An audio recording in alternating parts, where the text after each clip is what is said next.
This is Marc Mullinax. Welcome back to our class and podcast on Tao Te Ching, Power for the Peaceful. This is verse 39, Wise Up by Going Low. When you listen to the ground and you put your roots down, you can hear what she says if you're listening.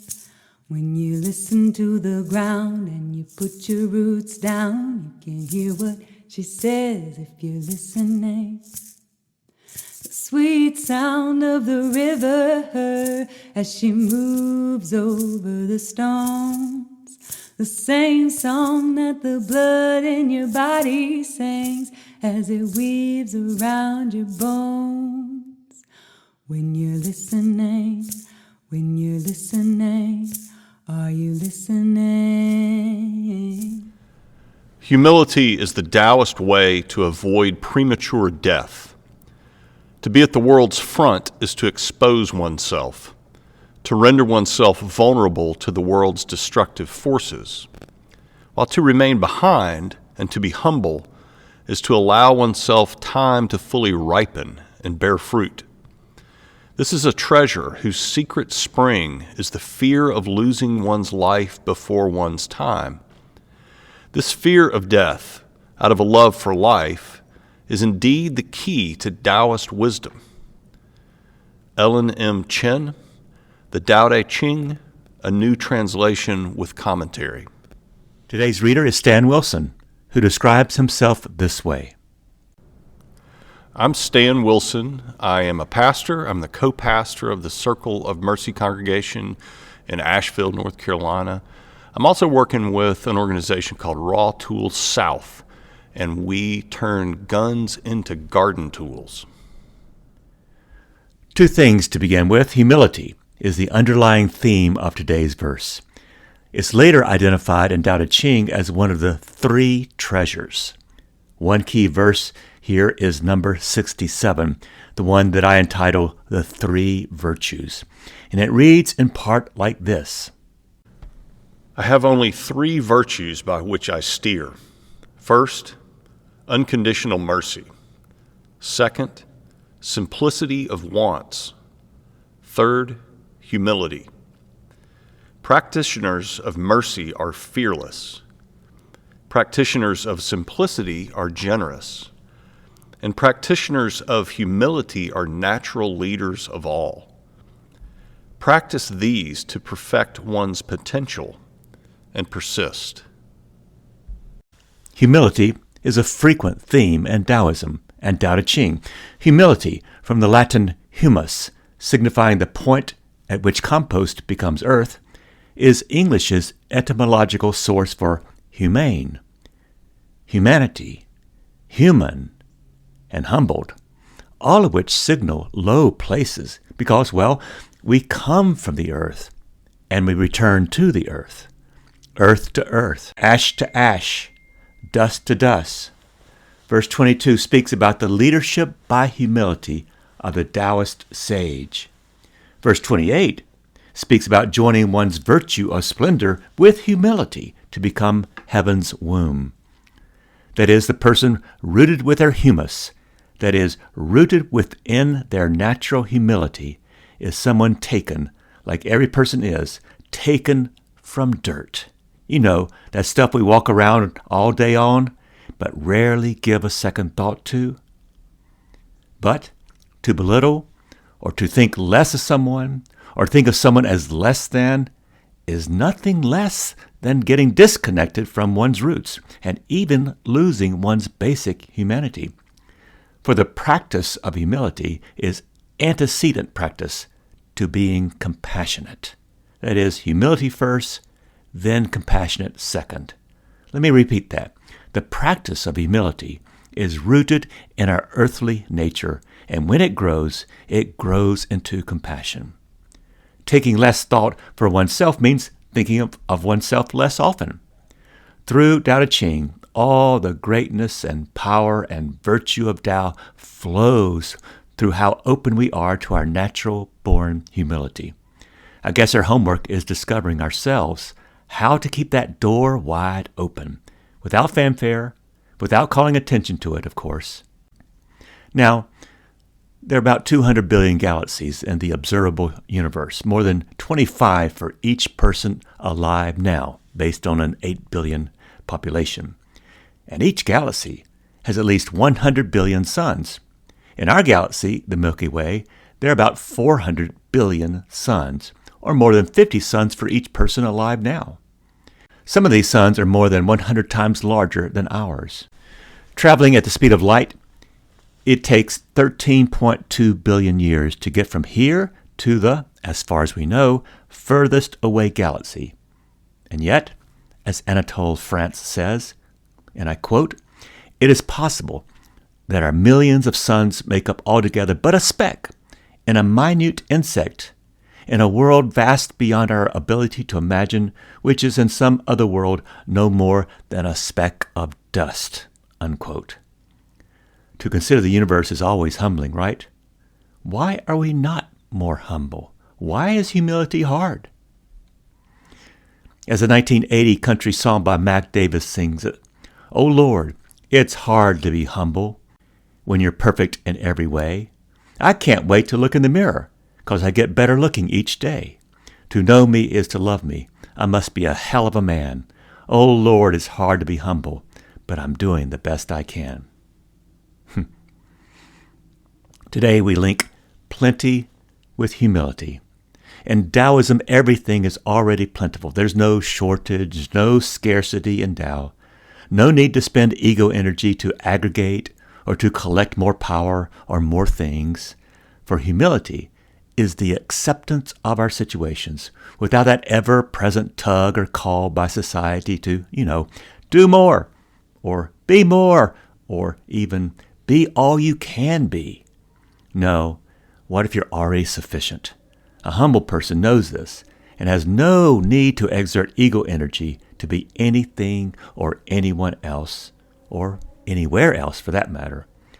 All creation's forces and arrangements are already sufficient, complete, and not in need of our meddling.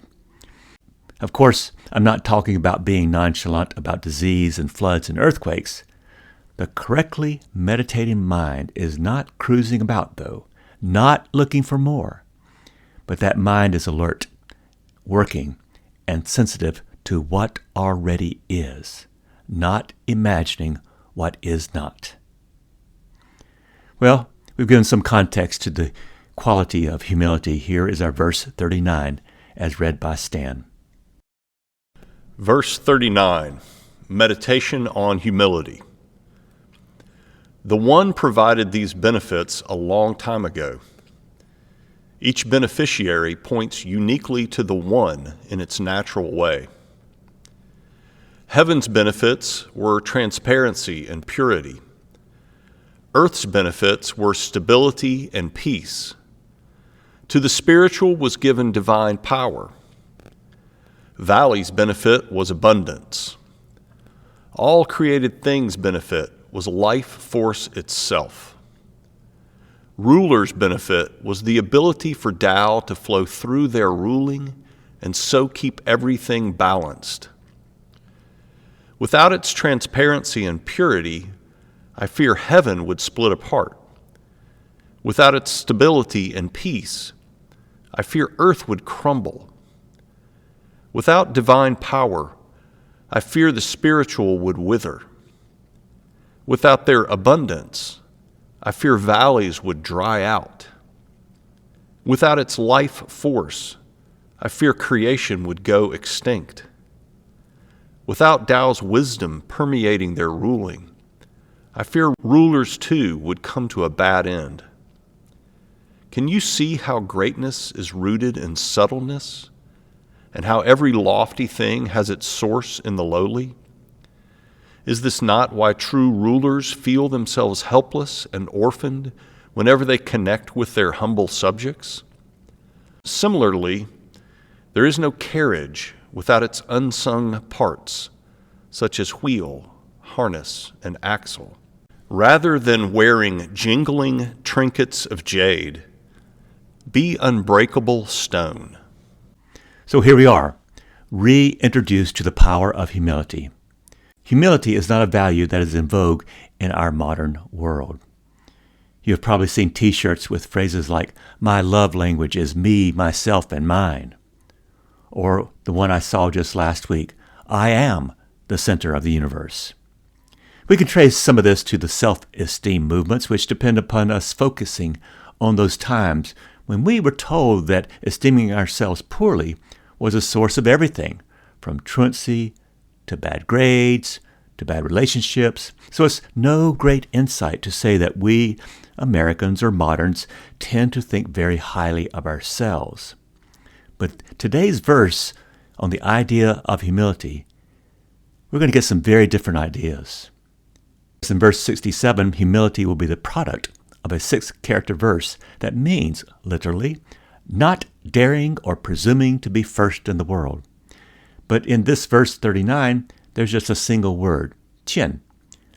That is, signifying that something has emerged from very low, even squalid conditions, the dirtiest of the dirt. That is, humus. A Taoist story from a book of parables and teachings for practical living entitled Li Zu, and authored by a Taoist of the same name, goes like this. People work themselves to exhaustion for 4 things: longevity, fame, social status, and wealth. However, they do not know that these 4 things only bring problems and anxiety. When you have longevity, you'll be afraid that evil spirits or uncontrollable circumstances will take it away. When you have fame, you'll be anxious that your reputation will be damaged by people jealous of you. When you have social status, you'll be afraid that some shift in politics might take that away. When you have wealth, you'll be afraid that you may be robbed. Only people who see through the illusions of longevity, fame, social status, and wealth are not burdened by anxiety and fear. If there's nothing at stake, then there's nothing to worry about. No fear about dying, no concern about how you present to others, no worry of social status, so you never be bothered by what others think. Not possessive of wealth, you won't be tiring your body or mind or soul to accumulate more wealth. These 4 things, longevity, fame, social status, and wealth, are visitors, not residents. This is from Li Zu as translated by Eva Wang. Elsewhere, there's a maxim from the Chinese that goes like this. The shoot, like a bamboo shoot, the shoot that grows tall is the first to be cut, meaning the person who draws attention to him or herself may receive the wrong kind of attention. This wisdom is reflected throughout the world. The Roman philosopher Horace said, "The lofty pine is oftenest shaken by the winds. High towers fall with a heavier crash, and the lightning strikes the highest mountain." Or as we say when I was growing up, pride goeth before a fall. To be human is to be born, partake of life, and to die. Life itself is the gift. It does not have to be wrenched out of shape. You don't have to be a hero, just an affirmer of what one already is, what is already, what is here, what is now, what is real. Perhaps someday we shall find our humanity, and then we'll give up our dreams of divinity, that is, to be more than we are. What if you're just humans, 100% humus, humans, humble, and nothing more? When I went to the Buddhist monastery in Korea, they asked me, "Why are you here? What do you want to learn?" I thought and I thought, wishing and wishing that I could know what I wanted. And while thinking, I realized that thinking is the enemy of humility. I don't want something added. I wanted something to be taken away. So I wrote on the questionnaire, "Don't know. I want to not know." So, my fellow humans, we are humus, rooted in what enables humaneness. Humus, humility, human, humane, humble. Humus is what we're made of. Humus is the place from which we sprang and to which we shall return. Dust to dust. So embrace natural simplicity and humility. Leave behind those artificial ventures of greatness. Taoism emphasizes simplicity and humility as essential to virtue or power. Simplify your life by letting go of unnecessary desires and attachments. Downsize not just your things, but your emotions, your reactions, your expectations. Embrace humility by acknowledging that you are a part of and wholly dependent upon a larger whole to which all beings are interconnected.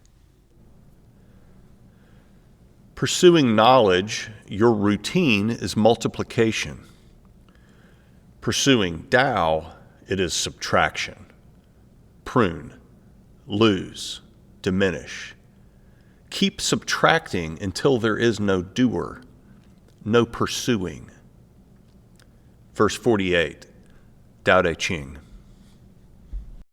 We heard in the episode on verse 27 on the art of effortless excellence these words. This verse's opening line, that is, true pilgrims leave no trace of their passage, paints a vivid picture of a virtuous traveler who moves through life with humility and grace, leaving no ego-driven trail marks, no graffiti scrawls of, "I was here." Just as a pilgrim's footprints are erased by the wind, a true leader's actions are guided by emptying of the self, rather than a gathering of souvenirs for personal glory. Those who treasure the way fit in without making a show and stay forever hidden. Hence, they don't leave any tracks. Wang Zhen. The concept of effortless action, or even Wu Wei, is at play here as well, where one achieves excellence not through force, but by aligning with the natural flow of things. So while Wu Wei actually translates as not doing, let's expand that sense to doing that is aligned with the natural flow of things. Nothing more, nothing less. The skilled pilgrim or traveler is not obsessed with goals like reaching a particular destination, but instead focuses on the journey itself. The journey is the only goal. Living without fixations on specific goals, one then is freed up within. At the same time, one returns to being freed up for others. And you do that. You do free up others. Only free people can free up others. Humility is therefore the gateway to compassion. Put another way, just doing what we are meant to be doing, we model and then help and then empower others to do the same. Connected with humility, Tao's flower moves and flows like water into every nook, cranny, and underside place of society, transforming everything, but owning nothing. This leads us to the new but ancient insight that true power lies in stillness. True wisdom roots in serenity. They do not thrive on urgency or upon human ambition. If a leader leads from anywhere but her or his humility or humus roots, how then can the world return to being humane? Which leads now to these words from verse 28. Couple splendor with humility to become heaven's womb. Like an uncarved block of wood, you return to your natural luminous state, and so become any sort of vessel for every need. You cannot lose. Humility, often associated with yielding, flexibility, and open-mindedness, becomes the fertile ground for spiritual growth. In this surrendering the need for control, we become vessels for higher forces to work through us. Vessels rooted in earth, but with no limits as to their compassionate usefulness. If you will think of ourselves as coming out of the earth, rather than having been thrown in here from somewhere else, you see that we are the earth. We are the consciousness of the earth. These are the eyes of the earth, and this is the voice of the earth. Joseph Campbell. So live quietly in the only 3 dimensions where we can live: the confluence of the now with the here and the this. Now, here, this. Live quietly so you can sense the sky's strength in you. Observe and absorb the energy of the earth's deep rhythms, pulsing through wave, lava, seasons, and eons of never-ending change. You, a center of humble consciousness, are the instrument for peace for this time, this day. The promise of this peace is no creation of your body or your wisdom, but is a flow and a flowering balanced on how willing you can give of yourself to sky, to earth, to others, and so shape and bring good things for ages to come. This is a reverent attentiveness to Tao, so Tao becomes and remains unhindered in at least one person in the room, that is, you. I'll remind us of this verse's promise and power with a few more quotes from the modern to the ancient. The first will be last, and the last will be first, said Jesus, and sang Bob Dylan. You must keep a don't-know mind always and everywhere. This is the true practice of Zen. A Korean monk named Seung San died in 2004. It is good a philosopher should remind himself now and then that he is a particle pontificating on infinity. Ariel Durant, who died in 1981. Better to go unknown and leave behind an arch than to burn like a meteor and leave no dust, said Virginia Woolf, who died in 1941. Albert Einstein said, 100 times every day I remind myself that my inner and outer life is based on the labors of others, living and dead, and that I must exert myself in order to give in to the same measure as I have received and am still receiving. Voltaire, who died in 1778, has this sermon preached before fleas. It goes like this. It's a humorous one. My dear fleas, you are the cherished work of God, and this entire universe has been made for you. God created man only to serve you as your food, the sun only to light your way, and the stars only to please your sight, etc., etc. Augustine, who died in 430 AD or Common Era, it was pride that changed angels into devils. It is humility that makes human beings into angels. So, it seems to me that living wisely, that is to wise up, is a descent, an exploration, an adventure in going low. Stan is going to pose some must-hear questions soon, questions you yourself have probably wondered about. But first, here's my conclusion. We are inextricably interrelated with Earth and all its processes. Nothing is alien in these connections. Our homework, our practice, is to come to new ahas and realizations and oh wows about our ancient yet ever-present, everlasting, always there but never twice the same connections with our origins, our roots in dirty humus and muted earth. Cashed out?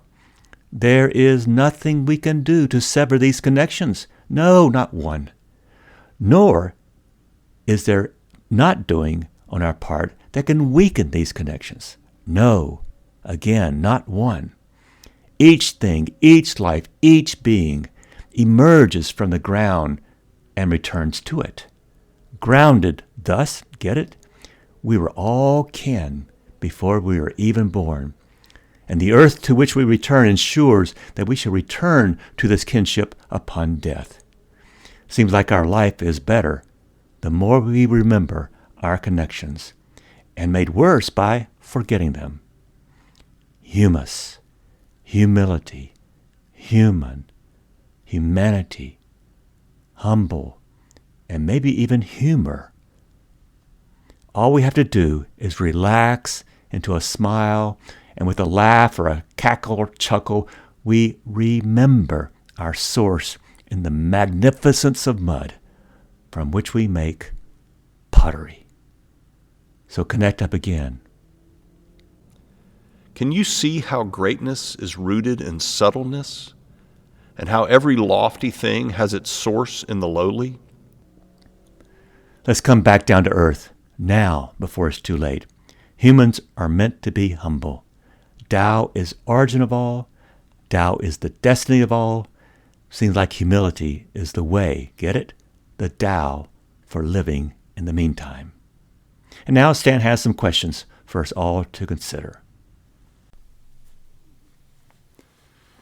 You got me reading about humility today, and it's compelling, but it just strikes me that we live in a culture that hardly ever commends humility or teaches it. We're taught to be ambitious and strive to make an impact and make a difference.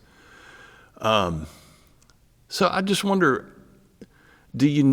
how do you survive how do we foster this kind of humility in a culture like this? Does it take a community? Thank you, Stan. Does it take a community? Ultimately, yes. But I believe that communities are always formed by people who have already made a choice. Even if they haven't articulated that choice, they will be communities of like-minded, like-hearted people who agree that a certain path is better than another path. And so if you have a community of people who have agreed that humility, being rooted, being grounded, being human, humus, the stuff below the earth, if that is the way to be, then you're going to have all kinds of practices to counteract the popular culture, which is always about make a name for yourself. How many followers have you on Instagram? What's your net worth? I mean, all these things are all the time hitting us up here. So we have to make a choice about what we want to be and do or not do in life. So first of all, it takes a choice. And then to practice that choice, one then needs to do and undo certain things. You start your day differently rather than checking up on the stock market or the news or something like that. Maybe you want to start with a book of poetry or something that gets one in a more reflective state of mind so that you realize you are a part and not the whole. You are one small thing, one small follicle of hair, and that's basically who you are. And that in itself, Stan, I think can be quite liberating because then you don't have to puff yourself up, which is always artificial. And when you're being artificial, you start getting exhausted.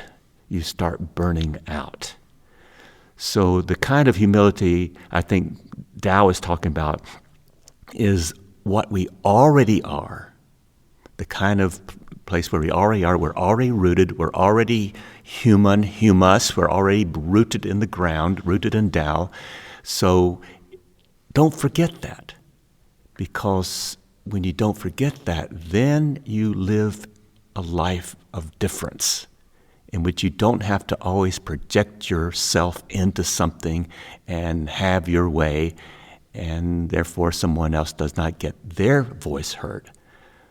So I may be rambling, but thoughts to yourself? Thoughts? No, I like that. Another thing that I am drawn to in this discussion, I'm a pastor, and I think I'm aware and always kind of looking out for what gets called Gnosticism sometimes, or there's a way that we treat the earth and created things or material things as if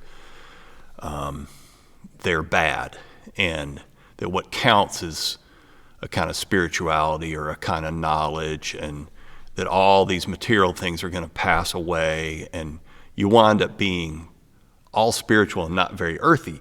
This sounds kind of earthy. I mean, you're talking about humus. Yeah. You're talking about roots. Yeah. Well, which came first, the spiritual or the material? And I'd like to say that it's always the material that has come first, those first cell divisions. Not much that we see as spiritual there. In our Western religions, do get the message that to be spiritual is to negate the material, to let that become secondary. And sometimes women get the message that their materiality is not valued, especially in a spiritual sense. And yet, it's the ones of us who are tied most to the cycles of the earth.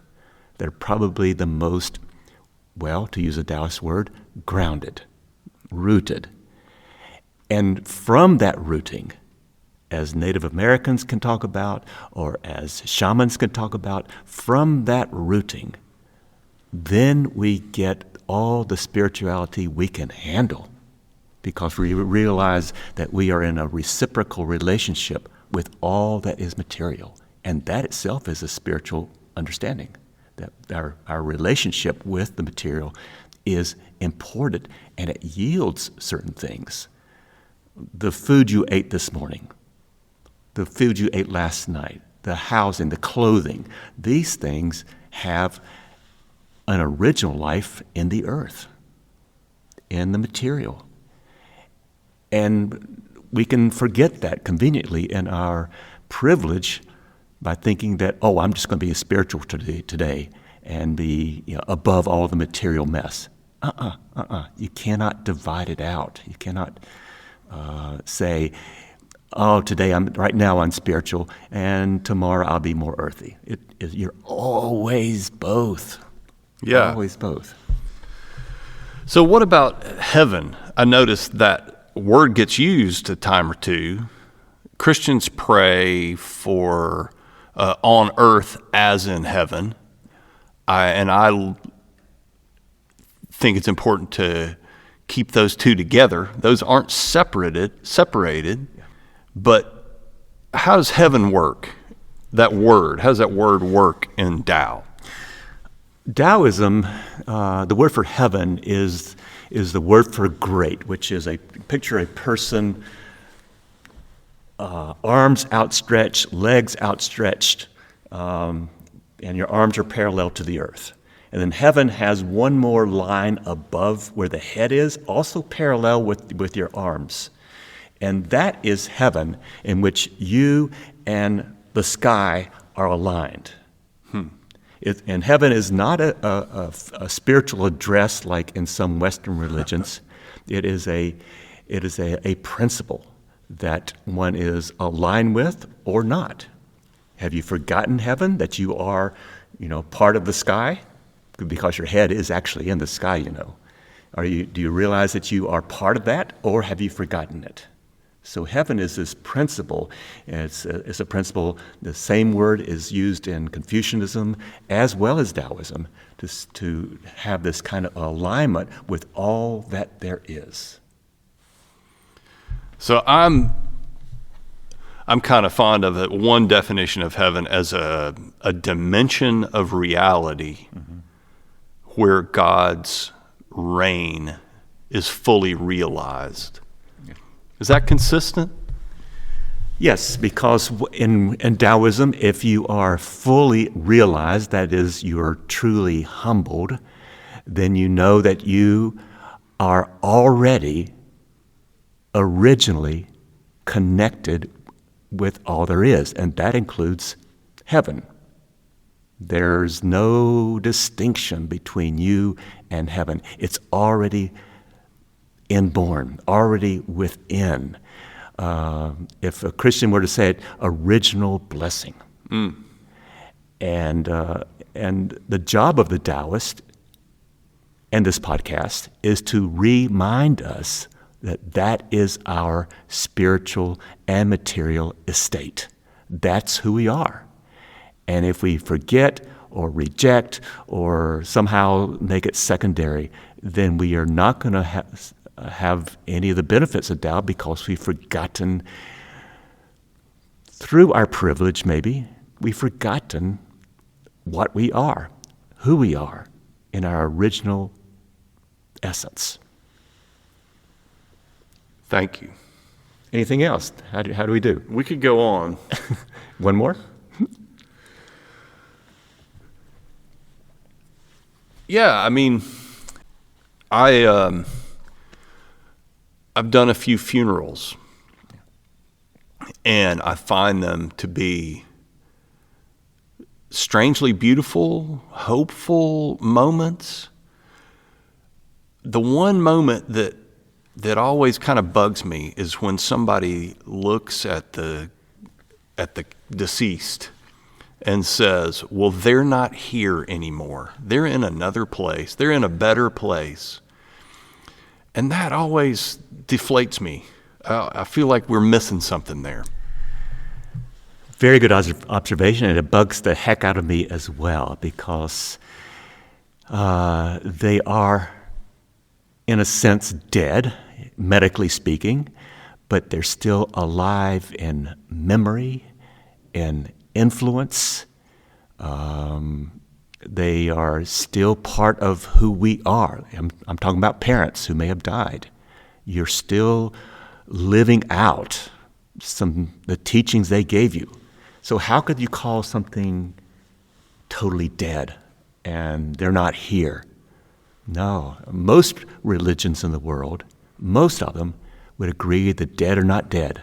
They're always here, and that's why many religions have these rituals after the person's died to help recall who they were, what influence they still have upon us, and then to celebrate that. For example, in Confucianism, after your parents die off or your grandparents die off, you visit their graves twice a year and offer food to them and your loyalty and thank them for the way that they made you.